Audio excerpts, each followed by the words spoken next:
Good morning students. I think आप सभी लोग ज्वाइन कर चुके होंगे, तो हमें स्टार्ट करना चाहिए। कल तक जितना हम लोगों ने क्वेश्चन किया था, बहुत थोड़ा सा ही किया था। उसमें क्या था, हमें एक कैंटिलीवर डिजाइन करना था जिसकी वैल्यूज काफी कुछ गिवन थी। के ए का वैल्यू हमने कैलकुलेट कर लिया था, मतलब active earth pressure coefficient calculate कर लिया था और वो आया था 1/3। एच मिनिमम कैलकुलेट कर लिया था, जो कि कैलकुलेटेड वैल्यू आई थी 1.11 मीटर। यहाँ तक हो चुका था। उसके बाद हमें करना है स्टेप 1 पे ही अभी हम लोग चल रहे थे। देखिए, अगर एच मिनिमम 1.11 मीटर आता है तो आप इससे बढ़ाकर कोई भी वैल्यू ले सकते हैं, बट ऐसा कोई जरूरी नहीं है कि आपको वैल्यूज बढ़ाकर लेने की जरूरत पड़े ही। ठीक है, लेकिन जैसे मैंने यहाँ पर 1.11 से मैंने इसे 1.2 मीटर कर लिया, मतलब मैंने सेफ्टी और ज्यादा बढ़ा लिया, मैंने डेप्थ और बढ़ाई, इट मीन्स मैं सेफ्टी और ज्यादा बढ़ा रही हूँ। लेकिन अगर आपका ये मन करे कि मैं 1.11 की जगह 1.1 मीटर ले लूं, तो नहीं, आप ऐसा नहीं कर सकते। आप इस 1.11 मीटर से कम नहीं कर सकते, हाँ बढ़ा सकते। ठीक है, तो लेकिन इतना भी नहीं बढ़ाना होता है कि जैसे मैंने यहाँ पर 1.2 लिया, अब आपका मन कर रहा है मैं 2 मीटर ले लूं, तो वो गलत नहीं होगा 2 मीटर, लेकिन इकोनॉमी के हिसाब से फिर वो गड़बड़ हो जाएगा कि जो काम बहुत आसानी से 1.2 मीटर का डेप्थ ही कर पा रहा है, अगर आप उसमें जबरदस्ती 2 मीटर का डेप्थ लाएंगे तो फिर वो इकोनॉमी के हिसाब से गड़बड़ी होगा, आप ज्यादा पैसा खर्च करेंगे उस पर, तो वो नहीं करना होता है। तो एच मिनिमम का वैल्यू हम लेंगे 1.2 मीटर। कल मैंने जितने फॉर्मूले वगैरह लिखाए थे वो सभी आज कैलकुलेशन में यूज होंगे। Total height of retaining wall जो हो जाएगा वो क्या हो जाएगा, डेप्थ ऑफ फाउंडेशन यानी 1.2 metre plus height of embankment. Question में हाइट ऑफ एम्बैंकमेंट गिवन है 4 मीटर, तो total height of retaining wall जो हो जाएगी वो हो जाएगी 5.2 मीटर। इस h की वैल्यू बेस पे बहुत, ये जितना भी प्रीलिमिनरी डायमेंशंस हम लोग लेते हैं वो इसी h की वैल्यू पे बेस होता है। तो सबसे पहले हम लोग स्मॉल b का वैल्यू लेते हैं। स्मॉल b क्या होता है, ये बेस विड्थ होता है, बेस विड्थ, ये वाला बेस विड्थ। और बेस विड्थ हमने क्वेश्चन में हमने लिखाया था, वो कितना होता है 0.4 टाइम्स ऑफ h से 0.6 टाइम्स ऑफ h।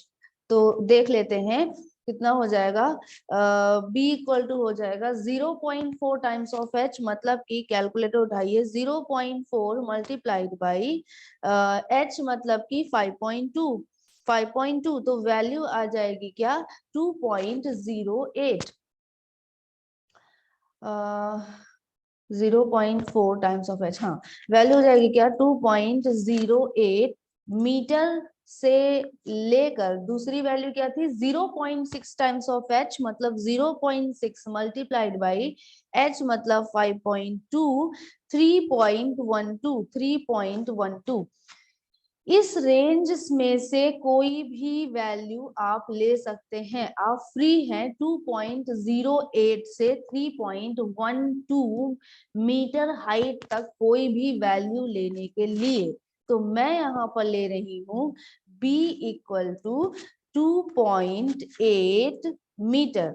अगर किसी बच्चे का मन करे कि वो 3 मीटर ले ले तो वो फ्री है, वो 3 मीटर ले सकता है। ठीक है, हमें सिर्फ ध्यान रखना है कि कहीं पर भी हम ना ही आईएस कोड को गड़बड़ करें और ना ही अभी जब सेफ्टी चेकिंग करेंगे ना उनमें हम कहीं गड़बड़ हो। ठीक है, तो मैं यहाँ पर ले रही हूँ b इक्वल टू 2.8 मीटर, लगभग मिडिल में 2.8 मीटर। आपका मर्जी, आप चाहे तो 3 मीटर ले लीजिए या 3.1 ले लीजिए या 2.2 भी लेकर देख सकते हैं, क्योंकि इसके हिसाब से तो वो भी ठीक है। ठीक है, तो यहाँ पर हम ले रहे हैं b इक्वल टू 2.8 मीटर। तो हम यहाँ पे लिख दे रहे हैं b इक्वल टू 2.8 मीटर। जो दूसरी वैल्यू हमें लेनी होती है वो है length of toe slab. Toe slab ये है टो, ये टो पार्ट होता है, तो length of toe slab equal to value क्या थी, लेंथ ऑफ टो स्लैब को हम रिप्रेजेंट कर लीजिए, टो लेंथ लिख देती हूँ मैं, टो लेंथ इक्वल टू, मैंने फॉर्मूले में लिखाया था 0.3 टाइम्स ऑफ b से 0.4 टाइम्स ऑफ b के बीच में लेना है। तो 0.3 टाइम्स ऑफ बी मतलब 2.8, यानी वैल्यू हो जाएगी क्या 0.84 मीटर से लेकर 0.4 times of B 0.4 times of B मतलब 2.8 मतलब कि 1.12 मीटर। टो लेंथ हम लोग 0.84 से लेकर 1.12 मीटर के बीच में कोई भी वैल्यू ले सकते हैं। तो मैं ले रही हूँ 0.85 मीटर। ठीक है, आपकी मर्जी, आप चाहें तो 1 मीटर ले सकते हैं, आप चाहें तो 1.1 भी ले सकते हैं, 0.85 ले सकते हैं, जो मर्जी आपको सही लगे। हम यहाँ पर ले रहे हैं 0.85, गलत नहीं होता है बट क्राइटेरिया फुलफिल करना होना चाहिए। 0.85 मीटर। चलिए नेक्स्ट हमारा है प्रिलिमिनरी डायमेंशंस में ही बेस स्लैब की थिकनेस। ये इतना थिकनेस ये कितना होगा, तो बेस स्लैब की थिकनेस के लिए रूल क्या था h/10, और h का वैल्यू है हमारा क्या 5.2 है h का वैल्यू, और डिवाइड बाय 10 मतलब 0.52 थिकनेस जो है वो हमें चाहिए 0.52। अभी 0.52 थिकनेस हमें लेना है, तो अगर ध्यान करिए तो हमने h को थोड़ा सा बढ़ाया हुआ था, 1.11 से 1.2 लिया हुआ था। बहुत ज्यादा थिकनेस हो जाना भी ज्यादा ठीक नहीं है। ठीक है, तो 520 mm ले सकते हैं, 520 mm आप यहाँ पर थिकनेस ले लीजिए। ठीक है, और चूंकि हमने बढ़ाया हुआ था तो थोड़ा कम भी करेंगे तो भी कोई दिक्कत नहीं है, क्योंकि ऑलरेडी हम बहुत ज्यादा सेफ्टी लेकर चल रहे हैं। तो ये हम ले लेते हैं 520 mm, 520 mm ले लेते हैं। नेक्स्ट है हमारा थिकनेस ऑफ वर्टिकल वॉल और stem. Thickness of vertical wall और स्टेम, और ये जो थिकनेस आपको बोली जा रही है वो ये वाली थिकनेस है, ये वाली थिकनेस। ठीक है, तो यहाँ पर ये जो थिकनेस होगी वो हो जाएगी h/12। तो जब h/12 हो जाएगी तो h की वैल्यू है 5.2 डिवाइड बाई 12 मतलब 0.4333 आता चला जाएगा। तो 0 पॉइंट हम यहाँ पर पहले तो लिख लेते हैं कि ये जो वैल्यू है, जो कैलकुलेशन के हिसाब से ये वैल्यू जो आ रही है, ये कितनी आ रही है 0.433 मीटर, इतना वैल्यू ये आ रहा है। तो लेकिन एक चीज हमेशा ध्यान रखिए, जो कि मैं पहले भी मैंने बोली थी ये चीज, कि प्रीलिमिनरी डायमेंशन जस्ट एक हमारी सुविधा के लिए चीजें हैं कि इतने ना इस डिजिट से हम स्टार्ट कर सकते हैं, लेकिन ऐसा कुछ नहीं है, हार्ड एंड फास्ट रूल नहीं है कि इसे इतना ही होना है। ठीक है, हमारा जो क्राइटेरिया है वो चीजें फुलफिल करने वाला चीज होना चाहिए, और वो क्राइटेरिया क्या है कि देखिए यहाँ पर, रुकिए मैं बना देती हूँ, ये जो स्टेम पार्ट है, ये जो स्टेम पार्ट है, इस स्टेम पार्ट में अर्थ, ये जो इतने पोर्शन पे ये जो अर्थ है, ये अर्थ एक्टिव अर्थ प्रेशर लगाएगी, जिसको हम लोग ऐसे ट्रायंगली वेरिएशन के साथ मान सकते हैं। ऐसे ट्रायंगली वेरिएट करता हुआ उसको एक्टिव अर्थ प्रेशर को मानेंगे, और उस अर्थ प्रेशर की वजह से ये जो हमारा स्टेम पार्ट होगा ये मतलब ये मूव करना चाहेगा या बेंड होना चाहेगा, और वो कैसे बेंड होना चाहेगा, वो कुछ ऐसे इधर साइड ऐसा ऐसा बेंड होना चाहेगा, ऐसा बेंड हो जाएगा। ठीक है, तो इस चीज के लिए इतना डेप्थ इसमें होना चाहिए कि ये जो बेंडिंग हो रही है ये ना होने पाए। तो इसलिए हम लोग करते क्या है कि हम लोग ये जो एक्टिव अर्थ प्रेशर, इतना एक्टिव अर्थ प्रेशर जो दिख रहा है, उसकी वजह से जनरेट होने वाला मोमेंट निकालेंगे बेस इस जगह पर, और उस मोमेंट के लिए जितनी डेप्थ रिक्वायर्ड होगी वो हम लोग कैलकुलेट करेंगे।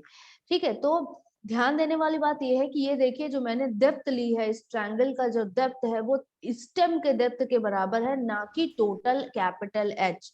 ठीक है, तो ये स्टेम का डेप्थ हम लोग पहले कैलकुलेट करेंगे और स्टेम का डेप्थ आ जाएगा 5.2 में से 0.5 लगभग हमने लिया हुआ है इसको, तो 0.5 माइनस कर देंगे, मतलब 4.7 हाइट हम लोग ले रहे हैं। 4.7 मीटर का हाइट हम लोग ले रहे हैं और इसका बेस क्या हो जाएगा, बेस हो जाएगा क्या, के ए यानी active earth pressure multiplied by unit weight of soil multiplied by depth. तो पहले तो हम इसका बेस प्रेशर कितना हो जाएगा, बेस पर प्रेशर कितना हो जाएगा 1/3 multiplied by unit weight of soil कितना गिवन है, यूनिट वेट सॉइल है 18 मल्टीप्लाइड बाय 4.7 डिवाइड बाय 3 के का वैल्यू हो जाएगा। ठीक है, तो जब हम इसे सॉल्व करेंगे तो वैल्यू हमें मिलेगी 18 मल्टीप्लाइड बाय 4.7 डिवाइड बाय 3, मतलब का वैल्यू हमें क्या मिला 28.2, ये बेस का वैल्यू हो गया। अब यहाँ पर लिख भी देती हूँ मैं, ये इसका बेस का वैल्यू हो गया 28.2। अब इस बेस वाले इस ट्रायंगल की वजह से जो एक्टिव अर्थ प्रेशर क्रिएट होगा वो निकाल लेते हैं। तो active earth pressure 1/2 into base into height, तो बेस हो जाएगा 28.2 मल्टीप्लाइड बाय हाइट हो जाएगा 4.7 डिवाइड बाय 2 और वो इक्वल टू क्या आ जाएगा, कैलकुलेट करते हैं 28.2 मल्टीप्लाइड बाई 4.7 डिवाइड बाई 2 हो जाएगा 66.27 66.27। ये हमारा 4.7 1/2 इंटू बेस इंटू हाइट हो जाएगा क्या, हाँ ठीक है 66। अभी इस चीज को अगर रिप्रेजेंट करना है तो हम कैसे रिप्रेजेंट कर सकते हैं, ये जो है इस एरो से हम लोग रिप्रेजेंट कर सकते हैं और ये होगा कितना, इसको लिख लेते हैं। ये वैल्यू है, ये लोड, ये प्रेशर अर्थ प्रेशर जो क्रिएट कर रहा है इसका वैल्यू है 66.27 और ये एक्ट कहाँ पर करेगा, चूंकि एक ट्रायंगल है तो ये h/3 मतलब 4.7/3 पर एक्ट करेगा। तो इसकी वजह से जो मोमेंट क्रिएट हो रहा है स्टेम के बेस के अबाउट वो क्या हो जाएगा, equal to 66.27 multiplied by 4.7 divide by 3। तो multiplied by 4.7 divide by 3 value आ रही है 103.823। ये वैल्यू आ जाएगी 103.823 और ये क्या है, ये मोमेंट है। ये जो मोमेंट है ये स्टेम के बेस में आ रहा है। अब चूंकि ये जो मोमेंट है इसमें हमने कहीं पर भी ना हमने लोडिंग में ना फैक्टर का मल्टीप्लाई नहीं किया, तो चूंकि हमें सब कुछ लिमिट से सॉल्व करना होता है, एलएसएम चल रहा होता है, डब्ल्यूएसएम नहीं है एलएसएम चल रहा है, तो हमें अल्टीमेट मोमेंट निकालना पड़ेगा। तो ultimate moment at the base of the stem, ultimate moment at the base of the stem यानी m इक्वल टू क्या हो जाएगा 1.5 multiplied by 103.823 multiplied by 1.5 equal to हमें क्या मिल जाएगा 155.7345। ये वैल्यू हमें मिल जाएगी, ये है किलो न्यूटन मीटर में, किलो न्यूटन मीटर में। अब इस एमयू के लिए हमें काम करना पड़ेगा। अच्छा, यहाँ पर मैं एक फॉर्मूला डायरेक्टली यूज कर रही हूँ जो कि होता क्या है, mu equal to KVD square, direct formula है ये। इस के का वैल्यू डिपेंड करता है कौन सा टाइप ऑफ ना स्टील यूज हुआ है या कंक्रीट यूज हुआ है, इस पर डिपेंड करता है। क्योंकि इससे पहले आप लोगों ने फॉर्मूला नहीं देखा है, आप लोग ये फॉर्मूला एकदम इन लार्ज वे में देखते हैं, लेकिन अब हमें चूंकि बेसिक्स हमारे क्लियर हैं, अब हम लोग सिर्फ डिजाइनिंग कर रहे हैं, इसलिए हम इस फॉर्मूले को डायरेक्ट यूज करते हैं। तो M20 कंक्रीट और Fe415 स्टील के लिए mu इक्वल टू मैं लिख देती हूँ, बाकी इसको भी डिटेल में मैं बताऊंगी, आप लोगों को बता दूंगी। mu equal to K into B into D square.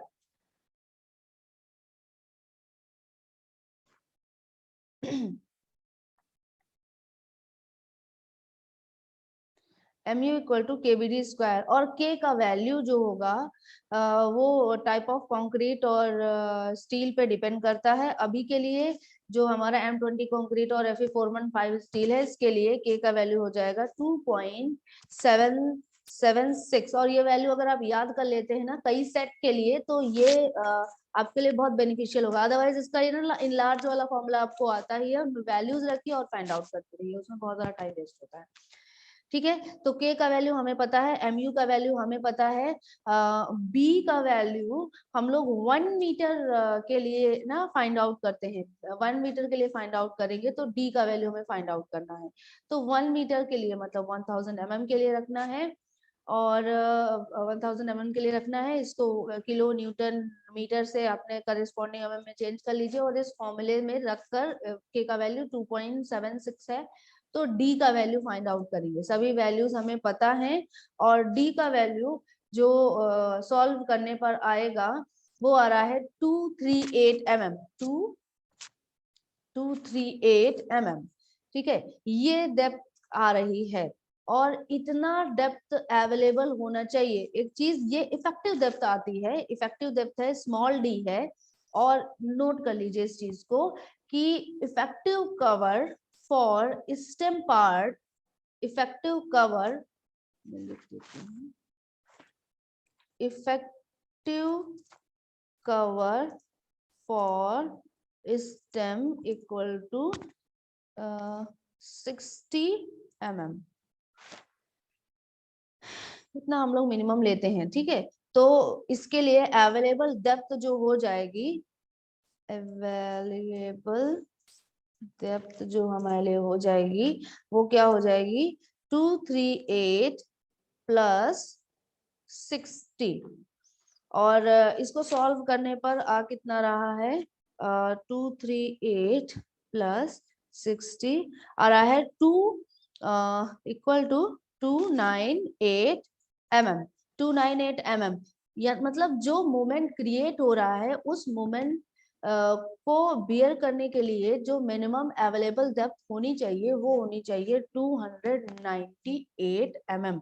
और यहाँ पर देखिए जो कैलकुलेशन से आ रहा है वो कितना आ रहा है, 433 mm। तो 433 mm जो है वो हम ज्यादा ही दे रहे हैं, तो इसलिए हम लोग इतना हायर डेप्थ जो है वो नहीं देंगे, क्योंकि एक्चुअली में जो हमें जो काम कराना है स्टेम से वो इसी मूवमेंट को सिर्फ बियर कराना है, इसके अलावा और कुछ मूवमेंट बियर नहीं करना है। तो 298 mm जो है वो सफिशिएंट अमाउंट है, डेप्थ का सफिशिएंट अमाउंट है।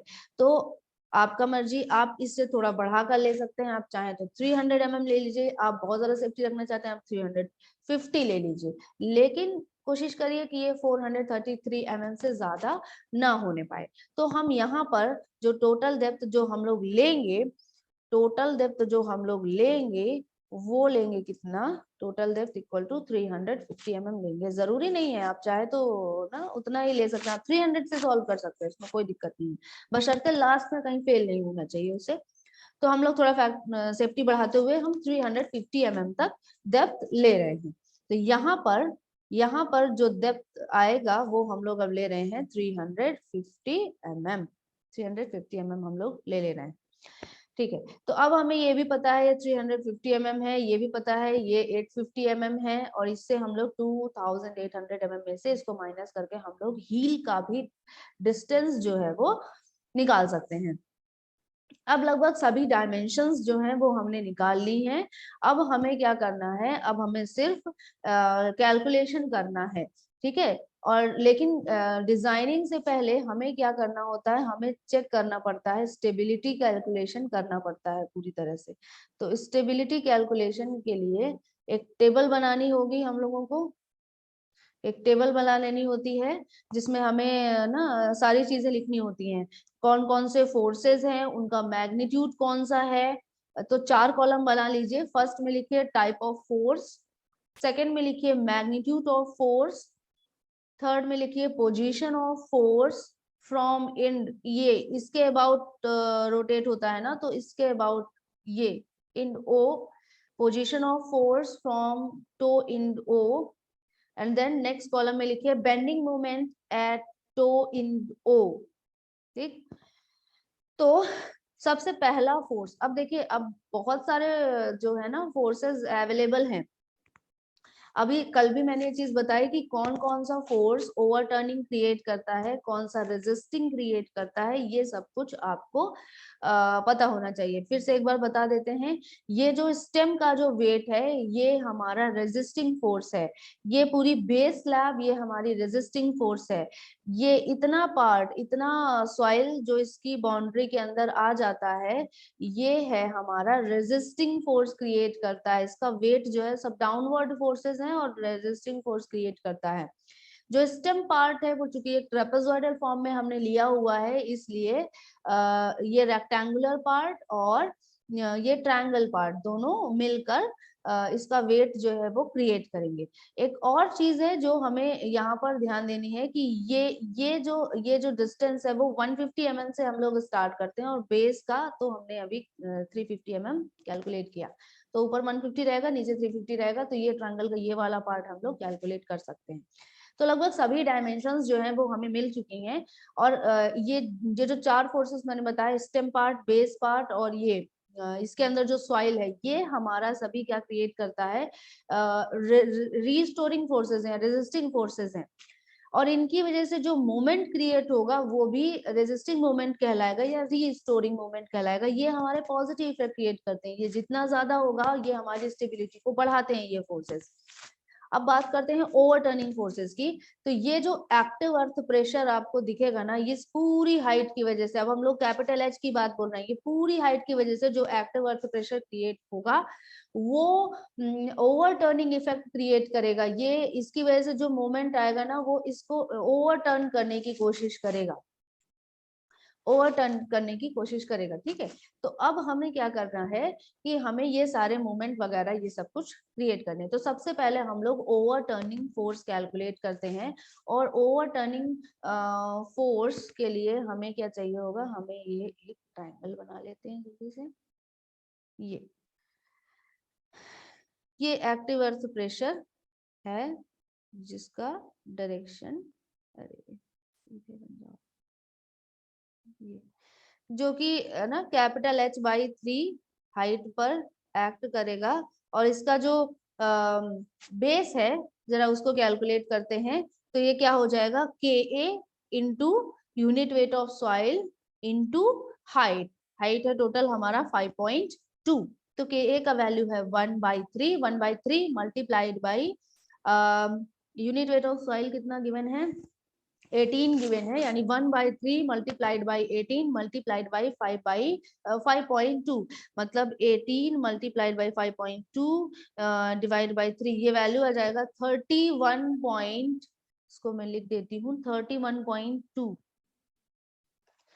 31.2, ये इसका बेस में प्रेशर हो जाएगा। अब इसकी वजह से जो फोर्स क्रिएट हो रहा है उसका वैल्यू क्या हो जाएगा, 1/2 इंटू बेस इंटू हाइट, तो बेस है हमारा 31, सॉरी ये 31.2 होगा, ये 31.2 होगा, तो 31.2 multiplied by base into height यानी 5.2 डिवाइड बाई 2 यानी 81.12, ये वैल्यू जो आ जाएगी यहाँ पर आ जाएगी 81.12, 81.12, और ये जो है एक्ट करेगा H/3 पे, मतलब 5.2 डिवाइड बाई 3 पर एक्ट करेगा। तो अगर इसके हिसाब से जो मोमेंट आने वाला है उसको हम कैलकुलेट करेंगे, तो मल्टीप्लाइड बाई 5.2 डिवाइड बाई 3 मतलब 140.608, मतलब कि अच्छा ये ओवरटर्निंग मोमेंट कहलाता है। तो ओवरटर्निंग मोमेंट को हम लोग MO से रिप्रेजेंट करते हैं, और ये क्या हो जाएगा 140.608 है, मतलब 61 kilo kilo kilo newton metre. Overturning moment हमने कैलकुलेट कर दिया। ओवरटर्निंग मोमेंट सिर्फ ना इस एक्टिव अर्थ प्रेशर की वजह से ही होता है। अब हम लोग नेक्स्ट रो पे लिखते हैं, ये एक पूरा रो चल रहा था, ओवरटर्निंग फोर्स कैलकुलेट किया हमने, पोजीशन जो है वो H/3 पर थी, और ओवरटर्निंग मोमेंट कैलकुलेट कर दिया। नेक्स्ट हमारा जो रो लिखिए वो लिखिए आपका रीस्टोरिंग फोर्सेस के लिए। तो रीस्टोरिंग फोर्सेस में बहुत सारे फोर्सेस मैंने आपको बताए। सबसे पहले हम लोग स्टार्ट करते हैं, ये जो बैकफिल आएगा ना, तो मैं बता देती हूँ कैसा बैकफिल, इतना बैकफिल है, ये जो इतना बैकफिल है, ये इतना बैकफिल, इस बैकफिल की वजह से कितना वेट, इस बैकफिल का कितना वेट है वो हम देख लेते हैं। ठीक है, तो ये इसका जो बैकफिल है, इसका ये वाला जो डिस्टेंस है, this multiplied by height multiplied by 1 metre multiplied by unit weight, इतना कर देंगे तो हमें इसका वेट मिल जाएगा। अब देखिए, अगर आप ये कैलकुलेट करेंगे ना, ये जो डिस्टेंस है, ये अगर आप कैलकुलेट करें 2.8 मीटर से 0.85 मीटर और 0.35 मीटर माइनस कर दें तो ये हो जाएगा 1.6 मीटर, ये डिस्टेंस हो जाएगी 1.6 मीटर। तो फिर अब अगर हमें इसका वेट चाहिए, यानी वेट ऑफ बैकफिल, जिसको हम लोग कैपिटल W1 से इंडिकेट करेंगे, तो वो कितना हो जाएगा, आपका हो जाएगा 1.6 multiplied by 1.6 multiplied by height है 4.7 multiplied by 1 multiplied by इसका यूनिट वेट यानी है 18, और इसको कैलकुलेट करिए 1.6 multiplied by 4.7 multiplied by 1 multiplied by 18, value आ रही है 135.36 135.36, ये है वेट, इसका बैकफिल का कितना वेट है, तो किलो न्यूटन में होगा इसका वेट। ठीक है, और ये एक्ट कहाँ पर करेगा, ये एक्ट करेगा चूंकि ये क्या है, देखो हमें इस पॉइंट से इसका एक्टिंग पॉइंट निकालना है, और ये एक रेक्टेंगुलर पार्ट की तरह होगा, और ये एक्ट करेगा इस रेक्टेंगुलर पार्ट के मिडिल पे। तो अब वैल्यू कैसे निकालेंगे, तो अगर हम इस 2.8 में से इसका जहां पर एक्ट कर रहा है इधर से इसको माइनस कर दें तो हमें इसका एक्टिंग पॉइंट मिल जाएगा, मतलब 2.8 माइनस ये जो डिस्टेंस थी वो कितनी थी, 1.6 थी, तो 1.6 डिवाइड बाई 2, तो ये वैल्यू हमें मिल जाएगी, कितनी हो जाएगी 2.0। तो अब अगर हमें मोमेंट चाहिए तो मोमेंट के लिए क्या हो जाएगा, 135.36 मल्टीप्लाइड बाई 2, तो मल्टीप्लाइड बाई 2 वैल्यू हो जाएगा क्या, 270.72 इक्वल टू 270.72, और यूनिट हो जाएगा किलो न्यूटन मीटर। ये जो है ये हमारा रीस्टोरिंग फोर्स होगा, ये रीस्टोरिंग फोर्स है, ये इसका एक्टिंग पॉइंट है, ये रीस्टोरिंग मोमेंट है। रीस्टोरिंग मोमेंट किसकी वजह से, वेट ऑफ बैकफिल, ये जो बैकफिलिंग है इसमें इतने की वजह से हमारा रीस्टोरिंग फोर्स है। नेक्स्ट हमारा रीस्टोरिंग फोर्स जो है वो स्टेम का वेट है। ठीक है, तो जरा हम इसको पहले हटाएं, थोड़ा जगह चाहिए होगी मुझे।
ठीक है, तो अब हम लोग वेट ऑफ स्टेम देख लेते हैं। तो वेट ऑफ स्टेम जो है वो दो पार्ट से मिलकर बना है। पहला जो हमारा जो पहला जो पार्ट है वो एक रेक्टेंगुलर पार्ट है, और दूसरा जो है वो ट्रायंगल पार्ट है। ठीक है, तो रेक्टेंगल पार्ट में पहले हम लोग देखते हैं रेक्टेंगल पार्ट की वजह से पूरा और फिर ट्रायंगल पार्ट की वजह से पूरा।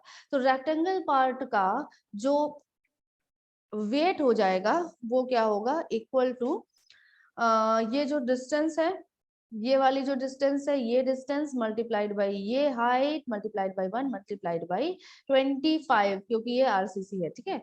तो ये जो डिस्टेंस है हमारी, ये हो जाएगी क्या, 0 देखिए यहाँ पर मैंने इसको बताया भी था, 150 mm से हम लोग शुरुआत करते हैं, तो 0.15 मीटर हो जाएगा।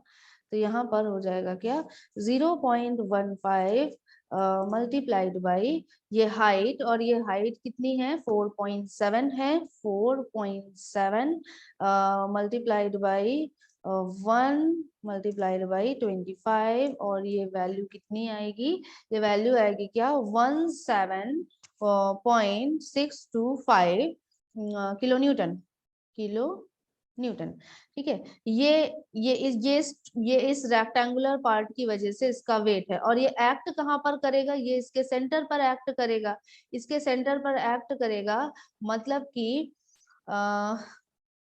दो साइड से कर सकते हैं, या तो इस पूरी हाइट, ये पूरी डिस्टेंस में से इसको माइनस कर दो और दिस डिवाइड बाई 2 माइनस कर दो, तो भी वही आएगा। तो टोटल जो डिस्टेंस है हमारे पास वो है 2.8 मीटर, यहाँ से कर लेते हैं, इक्वल टू एक्टिंग पॉइंट हम निकालने वाले हैं, एक्टिंग पॉइंट किधर से है, तो 2.8 मीटर में से 1.6 मीटर माइनस करेंगे, और फिर इसमें 0.15 डिवाइड बाई 2 कर देंगे, तो वैल्यू हमें कितनी मिलेगी, कैलकुलेट कर लें, 2.8 minus 1.6 minus 0.15 divide by 2, value हमें मिलेगी 1.125 इक्वल टू 1.125 मीटर, इतना मीटर पे एक्ट करेगा। तो अगर हमें मोमेंट निकालना है तो हमें क्या करना होगा, 17.625 मल्टीप्लाइड बाई 1.125, रिजल्ट क्या आ जाएगा, टोटल मोमेंट आ जाएगा 19.828 किलो न्यूटन मीटर, ठीक है। तो इस रेक्टेंगुलर पार्ट की वजह से जो मोमेंट क्रिएट हो रहा है वो 18.828 होगा, और जो इसकी वजह से जो फोर्स क्रिएट हो रहा है वो होगा 17.625। इन वैल्यूज को ध्यान रखिए क्योंकि ये वैल्यूज बाद में अभी यूज होंगी। अब ट्रायंगल पार्ट की वजह से फोर्स कैलकुलेट करते हैं। तो ट्रायंगल पार्ट की वजह से इसका cross sectional area multiplied by 1 multiplied by 25, तो इसका जो बेस है, इसका जो बेस है पहले हमें वो कैलकुलेट करना पड़ेगा, वो होगा कितना, देखिए 350 mm में से 150 mm माइनस कर दीजिए, तो मतलब क्या हो जाएगा 200 mm, मतलब कि 0.2, तो equal to 0.2 1/2 into base into height, तो बेस है 0.2 मल्टीप्लाइड बाई हाइट क्या है 4.7 डिवाइड बाई 2, ये इसका क्रॉस सेक्शनल एरिया हो जाएगा, तो 0.2 मल्टीप्लाइड बाई 4.7 डिवाइड बाई 2, 0.47, ये इसका क्रॉस सेक्शनल एरिया हो जाएगा, मल्टीप्लाइड बाई 1 कर देंगे, मल्टीप्लाइड बाई 1 कर देंगे, ये इसका वॉल्यूम हो जाएगा, मल्टीप्लाइड बाई 25 कर देंगे, मल्टीप्लाइड बाई 25 कर देंगे, ये पूरा इसका वॉल्यूम हो जाएगा, डिवाइड बाई 2 मैंने छोड़ दिया था, तो डिवाइड बाई 2 इक्वल टू ये कितना आ जाएगा 11.75 किलो न्यूटन। ये रेक्टेंगल, ये ट्रायंगल पार्ट की वजह से इतना फोर्स क्रिएट हो रहा है, और इस फोर्स का एक्टिंग पॉइंट कहां पर है, ये 4.7 डिवाइड बाई 3 पर एक्ट करेगा, प्लस ये जो थिकनेस है जो कि हमने 0.5 मीटर ली हुई है, तो 0.5 मीटर प्लस 4.7 डिवाइड बाई 3, और ये हो कितना जाएगा, ये वैल्यू हो जाएगी क्या,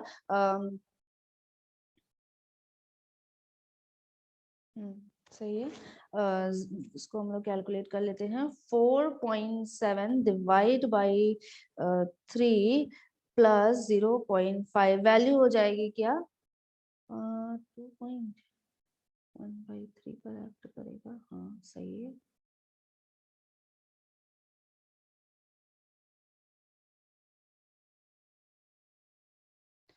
2.067।